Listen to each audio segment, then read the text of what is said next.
अब last question, is Owaisi B team of BJP?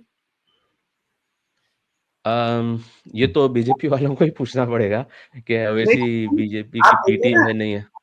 जब भी बीजेपी, अब जैसे यूपी में अगर ओवैसी जी एंटर कर जाते हैं, बिहार में जब ओवैसी एंटर करते हैं बीजेपी को फायदा हो जाता है। तो आप कहते हैं यूपी में भी इस बार बहुत सारी सीटों पे लड़ने वाले हैं ओवैसी जी, तो फिर बीजेपी को फायदा थी मुस्लिम वोट डिवाइड करने में और पोलराइज करने में इलेक्शंस को।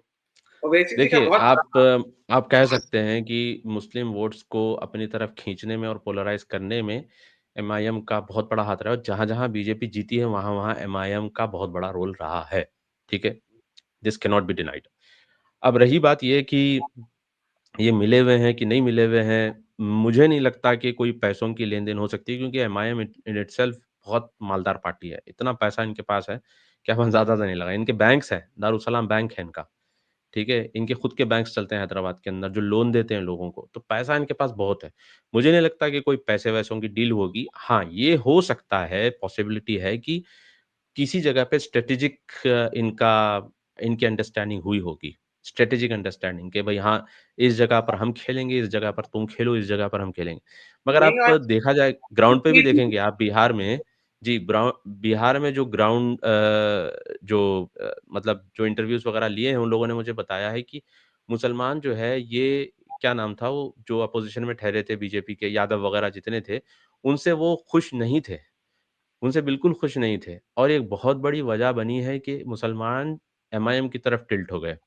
और देखिए अगर इंडिया के अंदर ये चीज़ निकालना बहुत मुश्किल है कि रिलीजन और कास्ट बेस पर वोटिंग हमेशा से होती आई है, तो अंग्रेज़ों के दौर से चल रहा है ये। तो इसको इतना आसानी से निकाला नहीं जा सकता। मुस्लिम लीग ने भी शुरू में यही कहा था कि मुसलमान मुसलमान को वोट देगा। तो ये चीज़ निकालना बहुत मुश्किल है क्योंकि कोई मुद्दे की बेस पर वोट नहीं देता, सिर्फ़ आइडेंटिटी की बेस पर वोट देता है।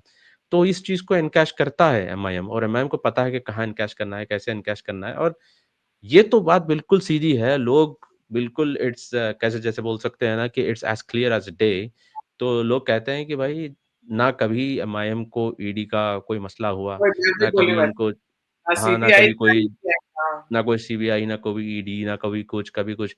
बिल्कुल मतलब दे प्ले सेफ। इतना सब कुछ हुआ उसके बाद भी जब इतना सेफ जा रहे हैं, तो एक्चुअली आप देखा जाए तो they don't align with BJP on ideological things but आप ये देखेंगे कि इनका स्ट्रैटेजिकल कहीं न कहीं आपको ओवरलैप ज़रूर मिलेगा।